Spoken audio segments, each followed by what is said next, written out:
And welcome into another episode of Tiger Territory, part of the Foul Territory Network, a Detroit Tigers podcast. I'm Kieran Steckley. With me, as always, a man who will never be the one no vote on the Hall of Fame ballot. He is Cody Stavenhagen. How you doing? Doing good, Kieran. For the record, I do not have a Hall of Fame vote yet, but I look forward to the day I get a vote. It's obviously an honor, and I like the Hall of Fame discussions. I've said it before. It is so ridiculous that Mariano Rivera, a closer, is the only unanimous guy. But to get past that, players like Ichiro who deserve to be unanimous, like we just got to start all voting for these guys. Who cares that Babe Ruth wasn't unanimous? That we can all agree that was stupid. So to do away with stupid precedents, we should start voting for these guys in unanimous fashion, which I guess is hard when there are like 400 people, but it's my take. DiMaggio was in the first ballot. No one should be. All right, well, and if we were going to give a Hall of Fame award for topics on this podcast, it would be Alex Bregman. First ballot, unanimous. Like no doubt about it. We have like another week, Cody, of technically nothing happening, but it seems like based on when you read between the lines and the people that are reporting on it, it does at least seem like the fire is being stoked a little bit behind the scenes on Bregman, what he wants, and then what teams are willing to offer. We get the same teams are connected to him, but the big thing this week is there's a lot of buzz over down deep in the heart of Texas, Houston, back in the mix. Where do we start here with Bregman Watch 2025 here late January? Yeah, as Alex Bregman's world turns, the Astros getting back in the mix, I think significantly alters the calculus. I had a few different interesting conversations this weekend, and I think it boils down to like, yeah, this vehicle is still idle, but the keys in the engine, like we are getting close to things finally getting serious, things picking up. And according to Chandler Rome of The Athletic and the Foul Territory Network, Houston's original offer, 6/156, still stands.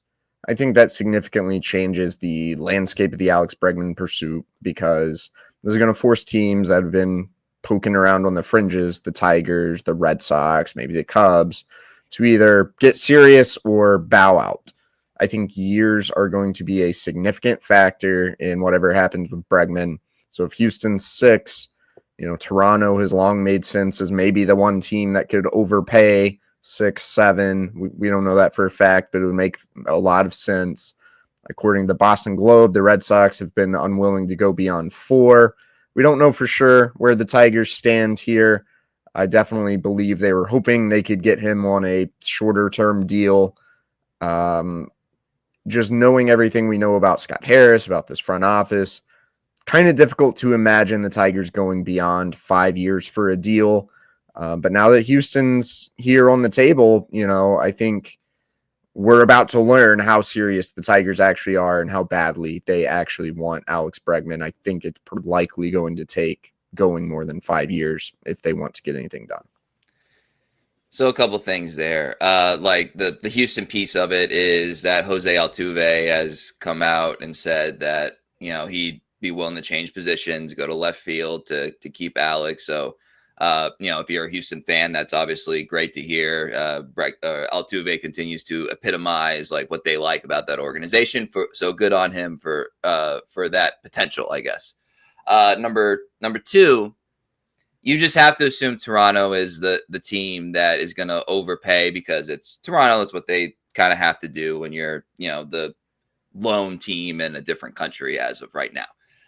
Number 3, if Boston is capped at 4, and I'm making this up because I agree with you. I don't believe the Tigers are going to get into the 6 and 7 realm. I think Scott Harris would rather burn every single quarter zip that he owns than offer a 7-year contract because the man loves his quarter zips. All right. 5 does kind of seem like some sort of decent middle ground. And again, for clarity, I'm just kind of making this up on the numbers that haven't been identified yet. So 5 seems like a nice little middle ground. And when the difference is 5 to 6, it's a lot easier to swallow some money to extend that a little bit and make it even more attractive. And then if Bregman says years are the biggest deal,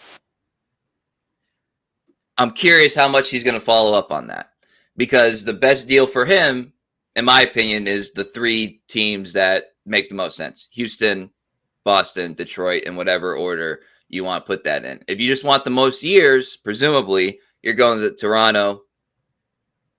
Have fun. Yeah. Have fun with that direction. If you want to go less years and just go hit fly balls off the Green Monster in Boston for 4 years, that makes a lot of sense to me. If your family loves Houston, you love Houston, you want to be like the career Astro thing, and that's very valuable. One of the, the guys that spend their whole career with one team, like that we value that as fans and as followers of the sport, right? Mr. Tiger, Mr. Cub, all that stuff. That makes a lot of sense too. And then the Detroit connection for all the things that we know makes a lot of sense. So I'm almost thinking the whole time this felt like the ball was in the team's court. What are they doing to get Alex? And now, as we presumably, hopefully, are in the home stretch here, I almost think the tide kind of turns to Alex a little bit. And it's like, what do you really want? Mm-hmm. Like, what do you want? Because if you're focused on the things presumably he's focused on, he's looking at it sort of like a legacy defining, like kind of last career move type deal if you're focused on years. And so like wherever he puts his pen to paper, I'm going to have like a really good sense of like what he actually values. And I don't judge on what you value, but I kind of am. I do sort of want that indicated, and we'll get that whenever this ends.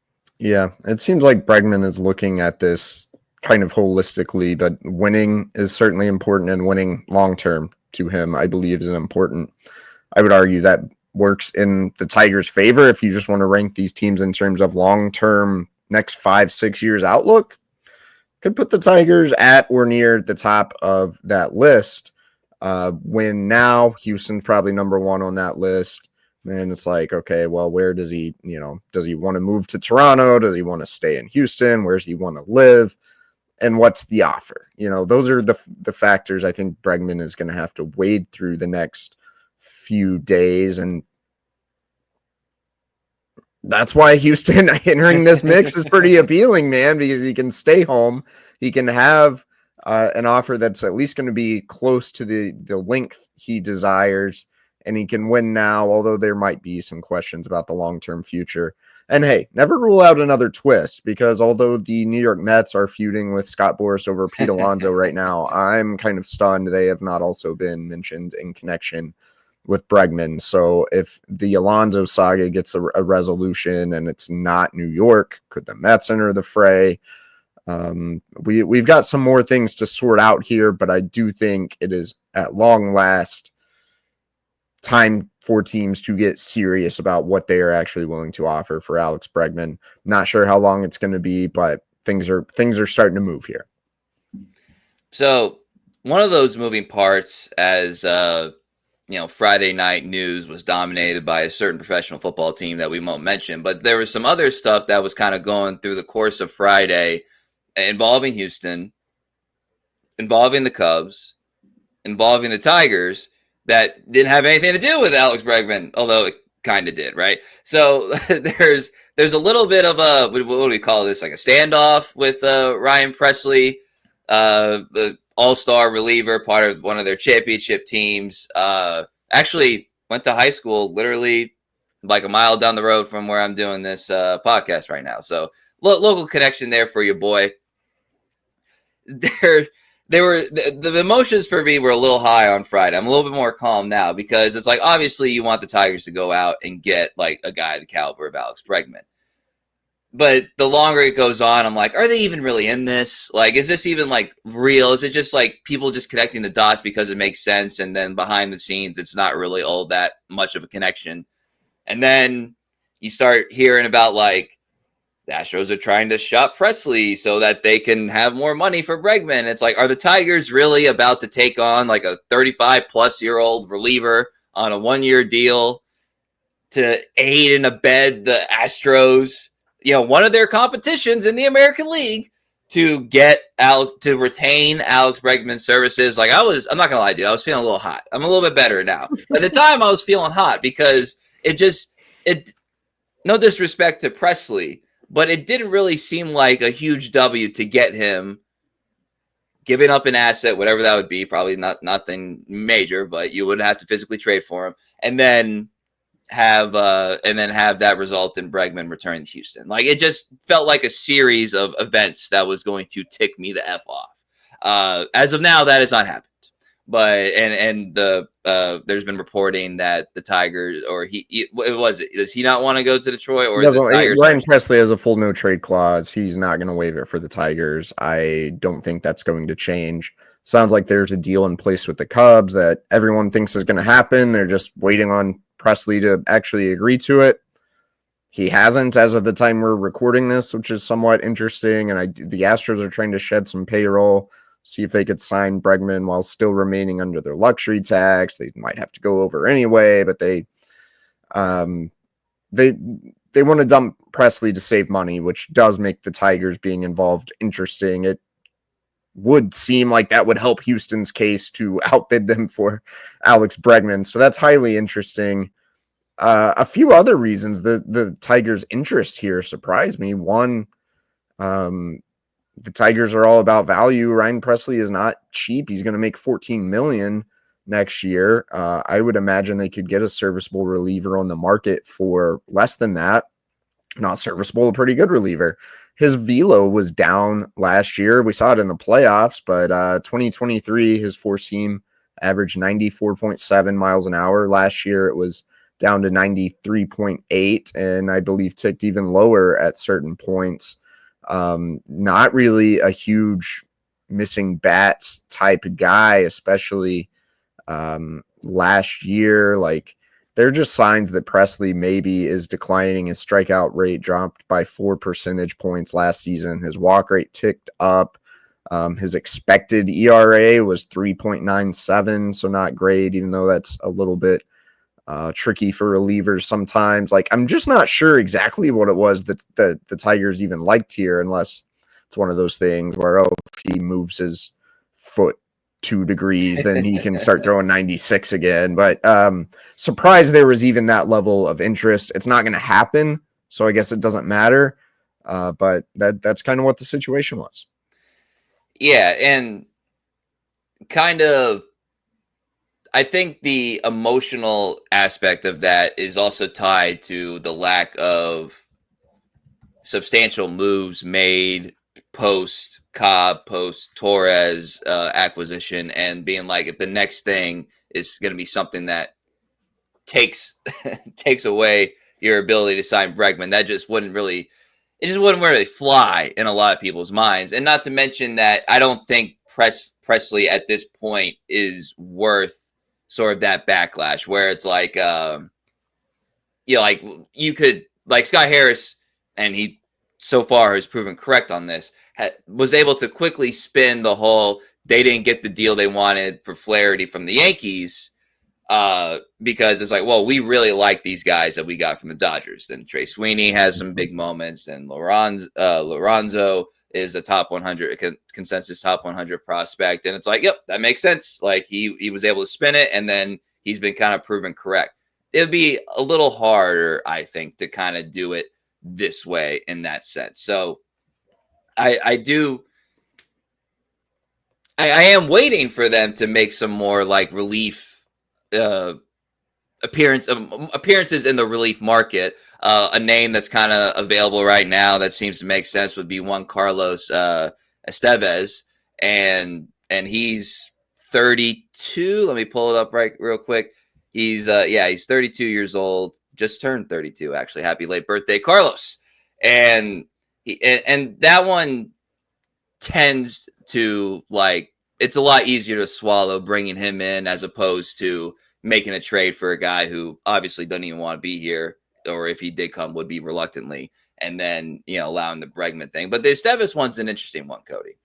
Yeah, I have heard the name Estévez pop up a couple times recently. He's the name the Tigers are being linked to on the free agent relief market right now. And I'm going to say again, I'm a little bit surprised because we've talked about the need for a reliever who generates swing and miss. In terms of strikeouts, Estévez only 8.2 Ks per 9. 3 of the past 4 years has not exceeded 8 Ks per 9. I know strikeout rate is more precise than K per 9, but K per 9 is like a little easier to understand, like how much this dude actually strike guys out. His K percentage was down last year, down to 23%, right around the same range Ryan Pressly was. His fastball velo was down a little bit last year, just like Ryan Pressly. I do think he would be cheaper, probably not get 14 million. So I guess that makes sense if the Tigers think they could recapture something, but his whiff rate was down and not, more middle of the pack than elite to begin with, did not generate a lot of chase last season. He's a good effective pitcher. He had a 2.45 ERA last season. But the expected ERA was up to 3.19, so it was higher than that. There's some peripheral stuff that I just don't love about Carlos Estévez, especially compared to some of the other guys left on the market. David Robertson's like 39, but age aside, I would like him more than Estévez. So curious what the Tigers are actually after here in the pursuit of these relievers. But another thing to keep in mind, and I believe the Pressly thing was real, but like, there are all these rumors out there, little leaks, and I could be wrong, but I don't think much of this, if any, actually comes from like the highest levels of the Tigers front office. For as much as we've speculated about all these things this offseason, the Tigers have only done 2 things. And it was Alex Cobb, which no one really knew about until, I started getting wind the day of, but he wasn't on anyone's radar. And Gleyber Torres was on no one's radar. We didn't even think they would consider a second baseman. The 2 things that have actually happened, the Tigers have done under the radar. They keep their actual moves pretty close to the vest. So I'll be interested to see if the Estévez thing ends up becoming real.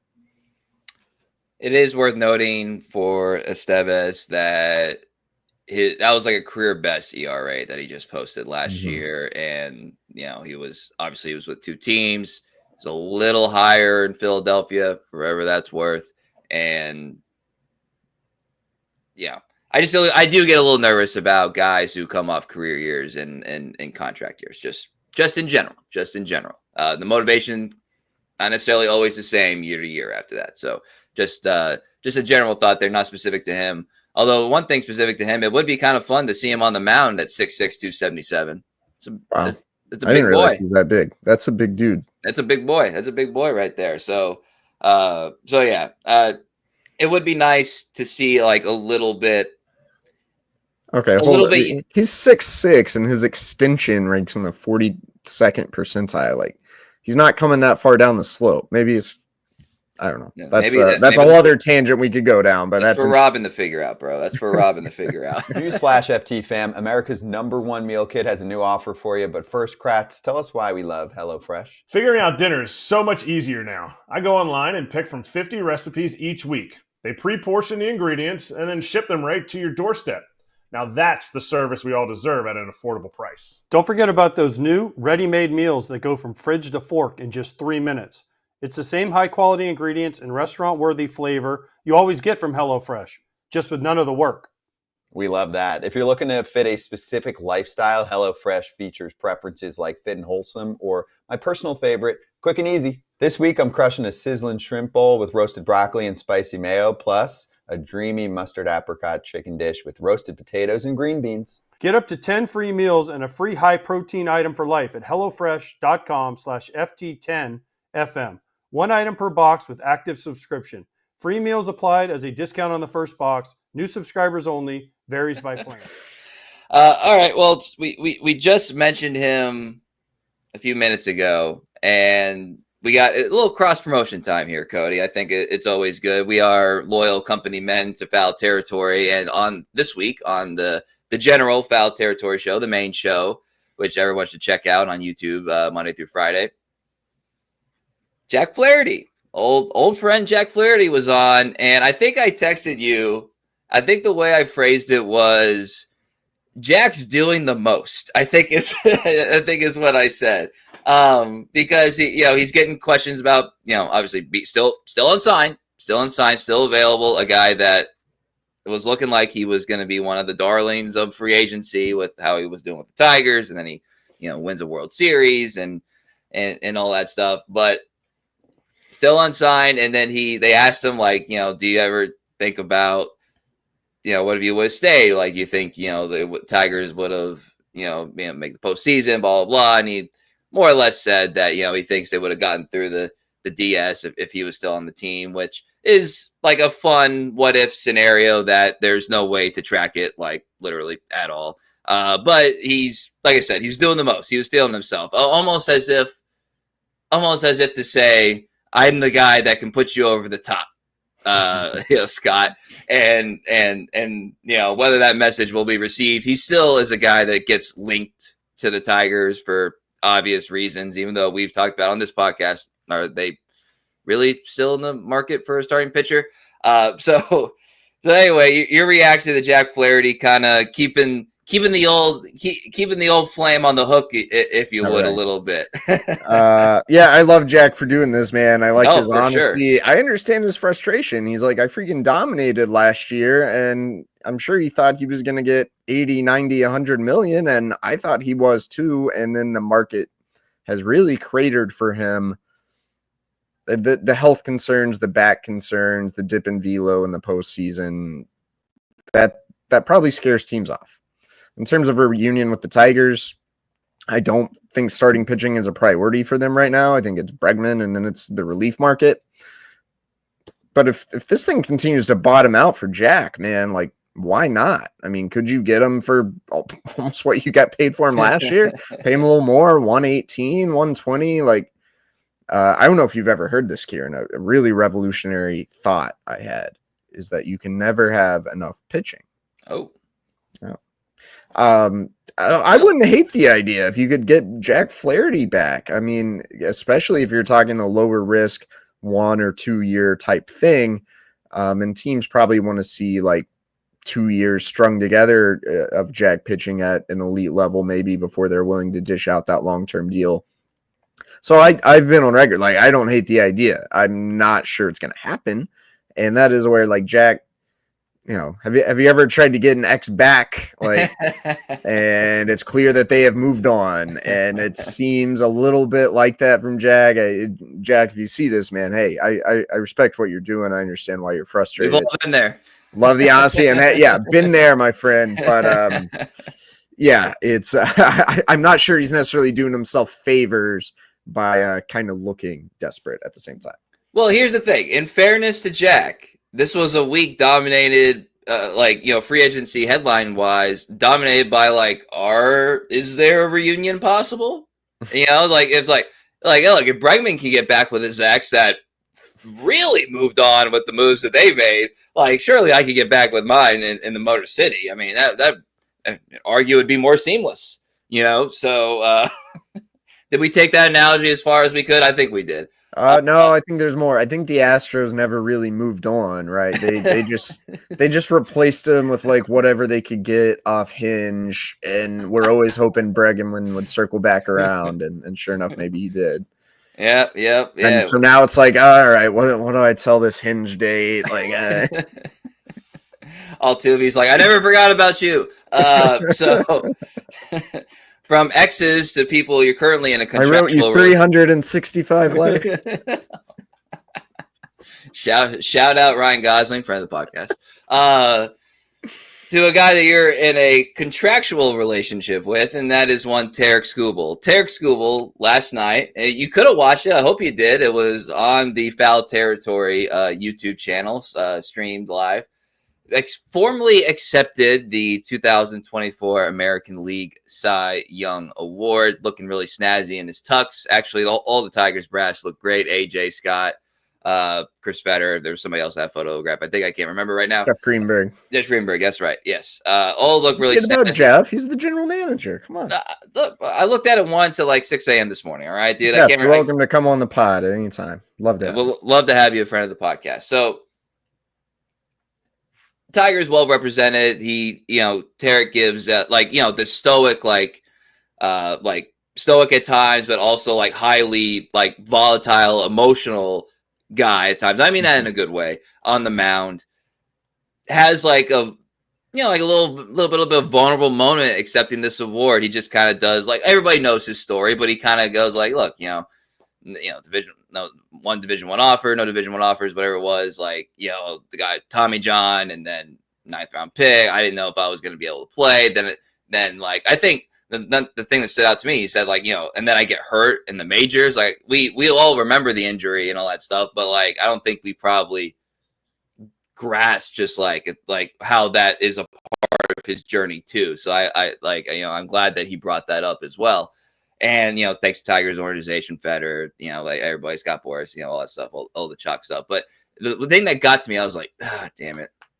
It's like, this is the guy that you want to like have at the forefront of your franchise for, I don't know, the next 5 to 7 years, if there was a way to make that happen.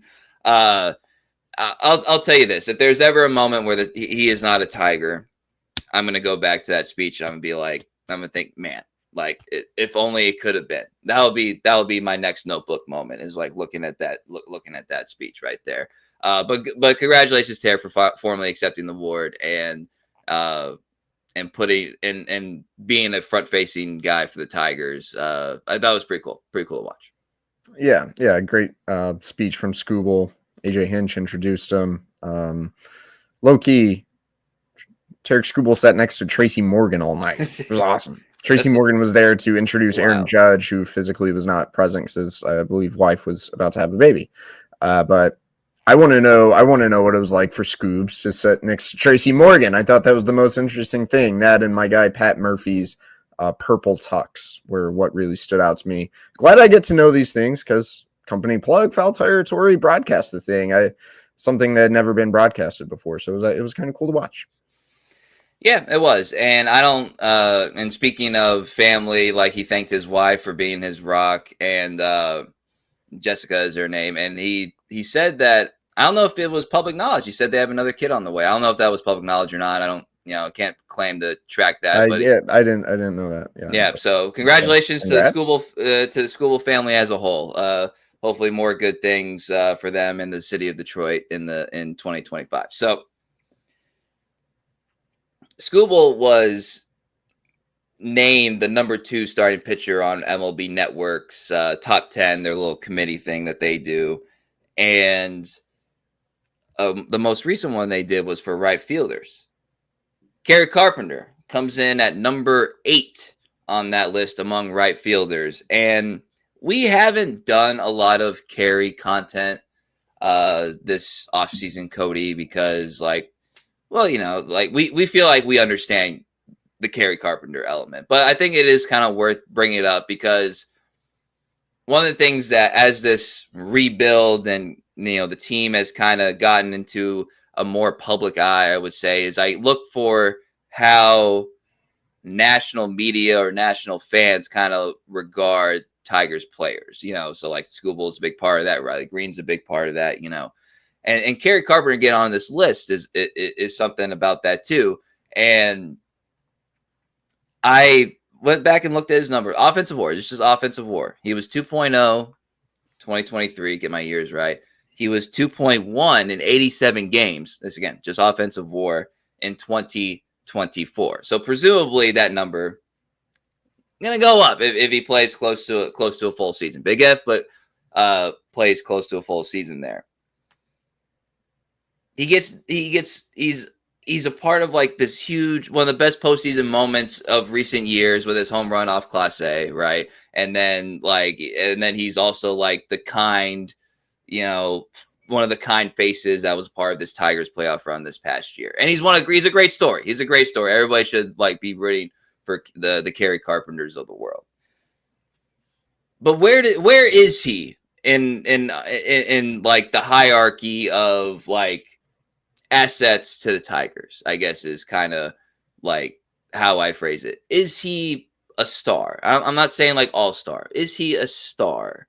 Could he be a star? Keep in mind, he's going to turn 28 in September. Like, so is there, how much ceiling is there left for Kerry Carpenter? Like, should he have been the one to move to first base? I'll call Keith. They're a little late for that, but it's something we have been talking about for years. I kind of want to, like, it's late January 2025. I want to kind of put our stamp on like where we see Kerry Carpenter now. Because before we would say like, oh, wouldn't it be great if, wouldn't it be great if, wouldn't it be great if. We're past all of that now. But what is past that for Kerry Carpenter? A guy who is, if he's healthy, he's going to make more highlight level plays and big hits. He's going to be at the forefront of some baseball conversations, which he already is as the number 8 right fielder in Major League Baseball, according to MLB Network's committee. Yeah, I think Carpenter's a very modern, like, test case, or just like, we want to put all these labels on him, right? And the reality is he's a very good platoon player. He is an elite bat against right-handed pitching, and he can't really hit lefties, and he's probably not going to get a lot of opportunities to hit lefties. There was a time where I was a proponent of seeing him more against lefties, giving him a chance to see what he can do. I think I'm giving up on that dream, especially you can't just give him test at bats when you're trying to win the division. Kerry Carpenter has an 897 career OPS against right-handed pitching. That's really good. 40 homers. Against left-handed pitching, that OPS is more than 300 points lower. 588, 4 home runs. That's in only 119 plate appearances. I don't think that's going to change, at least not next year, at least not on the Detroit Tigers. So what is it? Like, that's kind of what he is, which I understand why that's like an unsettling conclusion, because you want to know more. But Jock Peterson is pretty much the comp. Jock's made 2 All-Star games. Now, playing in Los Angeles probably helped that, but he's a guy who can hit 30 home runs, who can be a name that baseball fans know, who can be a really good player, ultimately just hits right-handed pitching, isn't a great defender. That's probably what Kerry Carpenter is. Yeah, slightly negative defensive WAR. Although if you look at his StatCast, his arm is pretty dang elite. That's why. That's probably one of the things that keeps him in the outfield, is that the thought of like, if that is an asset of his that obviously goes forward if he's a full-time DH. We've talked about it before, but like, really am impressed by how much he's improved his defense. Early on, I thought he was going to be totally unplayable, and he's become close to average for sure. Yeah, and I was looking up like his salary stuff, because I was kind of curious. He, like, right now he's on track to be one of the best bargains in baseball, probably this side of Ohtani because of deferrals. But he's only going to make like what, $800K this year, and that's obviously he's not even into arbitration yet. And by the time that he's a free agent, he's going to be like in his early 30s. If he hits close to 20 home runs, if he is a 3 offensive WAR player, and you're paying him $800K, I mean, that's pretty dang impressive. That's pretty dang impressive. Like that is a great bargain. I was almost like kind of pulling around the idea of like, do you give him some sort of Colt Keith type extension where you throw him a couple $1 million? I say that out loud to be like, why would you if you're the Tigers? you just look at those numbers. It's like there's not really any reason to, other than maybe some feel good stuff. But I hope he has a healthy year. Not because of what he can do for the team, but because of how he could showcase his abilities. Also very recently became a father too. So, congratulations to the Carpenter family there. Would love to see him get sort of his just deserves of what a great story he is in Major League Baseball. And maybe the Jock Peterson thing, you do a lot worse with that in an MLB career. That's for sure. Yeah, exactly. People like to bring up the contract thing with him a lot. I go back to what Eric Kratz said on Foul Territory the day we launched this podcast. Like, he's a platoon player, and you don't really pay platoon players, and that's like an unfortunate reality. But the Tigers, I don't think, have much incentive to pay him more than what he's already making. And there is he is 27 instead of 23. Had a big back injury, not the smoothest defender in the world. Is there even a will to extend him into his 30s? I'm not so sure.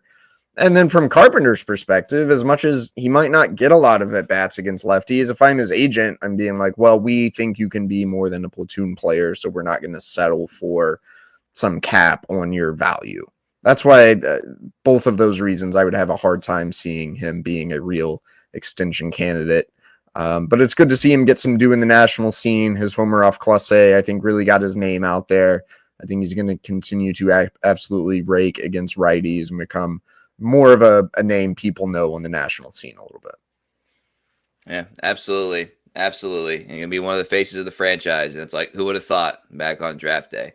All right. Want to thank everybody for listening, subscribing to Apple, Spotify, wherever you get your podcast, subscribing on YouTube as we continue to grow this show. Got a lot of fun ideas that we're in the works of of making happen. So thank you. You guys make this possible.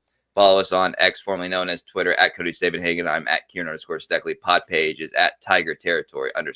So for Cody Stavenhagen, I'm Kieran Steckley. Everybody have a great day.